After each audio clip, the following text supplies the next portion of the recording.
Welcome, my friends. It's Mrs. Surratt here to talk to you about your 3.15 constructed response, which is part 2 of test 3.15. This was assigned to be due on Monday, February 22nd, so hopefully you're getting started on it pretty soon. And this is a constructed response. It's a little bit less intense than an essay, but you're still looking to include certain information. Hopefully you feel as confident as Anakin Skywalker does in his abilities to write an essay. So let's talk about it here. First of all, the question is, what should I include in my constructed response? And we're talking about the Great Depression. We're writing from the perspective of someone who is alive during the Great Depression. So we're imagining that we are actually in that time period and we are writing about the first-hand information that we see. We're thinking about the causes and the changes brought about by the Great Depression. So you want to be looking at a few things. First of all, why did the Great Depression happen? Very important question. That's the causes. Second, what were some social changes that occurred as a result of the Great Depression? Third, what were some political changes that occurred as a result of the Great Depression? And last, you want to be thinking about the transformation that occurred as part of the Great Depression. How did it transform the lives of the people and the role of the government in the United States of America? So it's really important, and we're going to go through each piece. But first, you might be asking yourself, where do I even start looking for this information? Well, I have a friend who can show you. SpongeBob, as you may have met, or Robert Cubic Pants, as I've come to enjoy calling him, knows that you can look in your textbook at pages 672 to 702 to learn more about the Great Depression. The glasses are optional, although in my case I'd probably have to put them on. You can also choose to watch some video clips about the Great Depression. I just went to Chrome and I typed Great Depression video clips. I found a 6-part series on PBS. Maybe you don't want to watch all 6 parts, but I've listed here for you the first one, which I'm sorry you can't click on the screen, but you could look for it.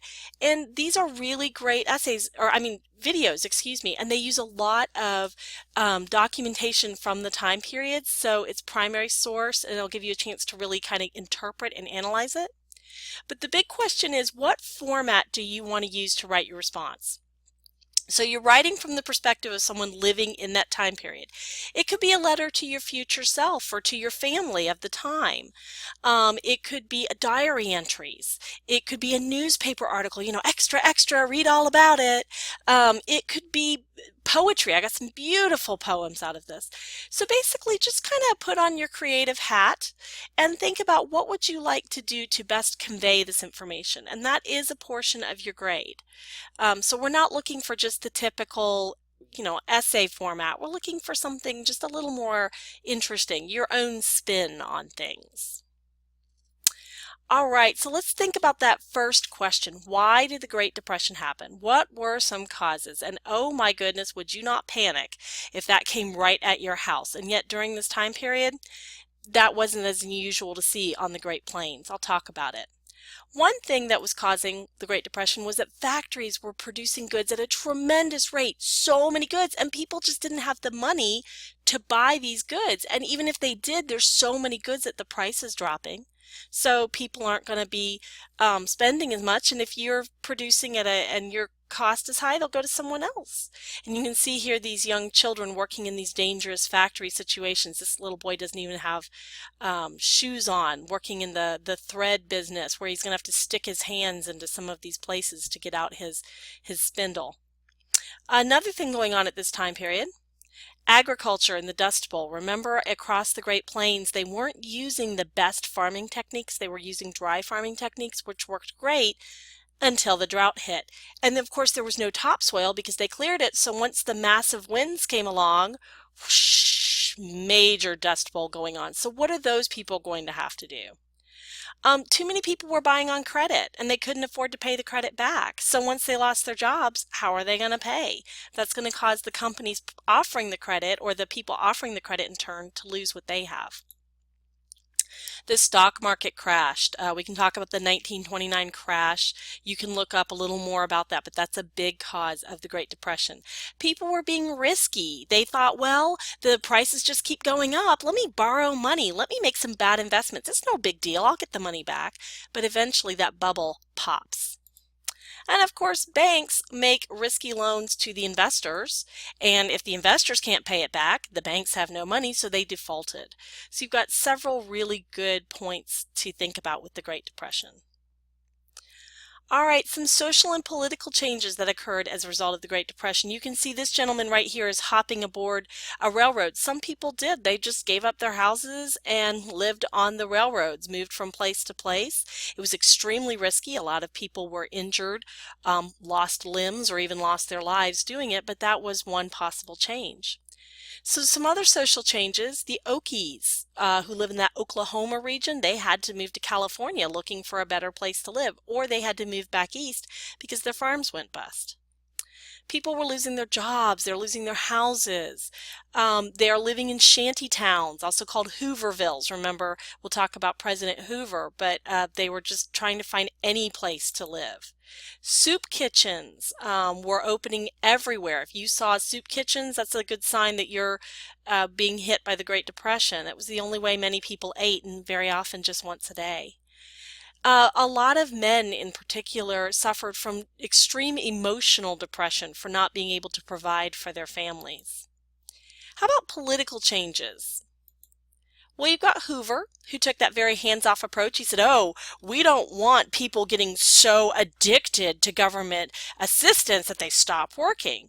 So he takes this very hands-off approach. Oh, no, the charities will help, the churches will help. And then all of a sudden he looks around and goes, oh, this is not working. Okay, guys, now I need to act. The problem is it was way too late. That's where the nickname of Hoovervilles came up. They were kind of making fun of President Hoover.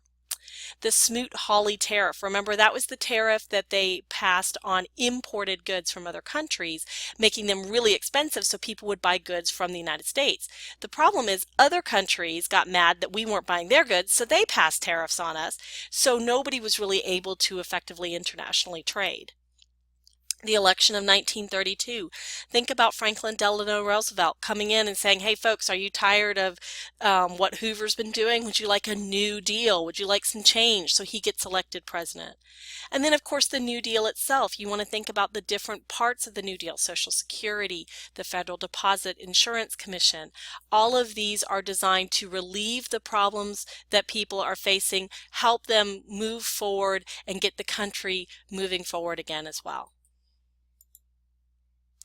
So how do these changes transform the lives of the people and the role of government in the United States? Well, for one thing, a lot of people had to move.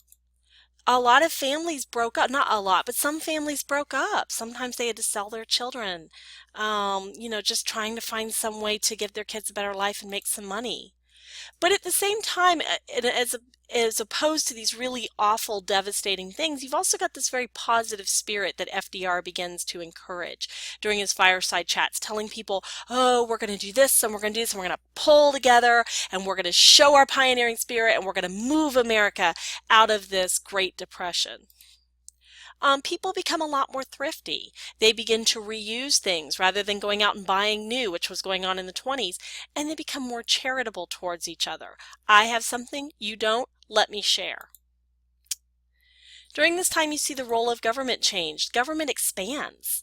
It gets bigger, it takes on more actions, and its budget gets bigger.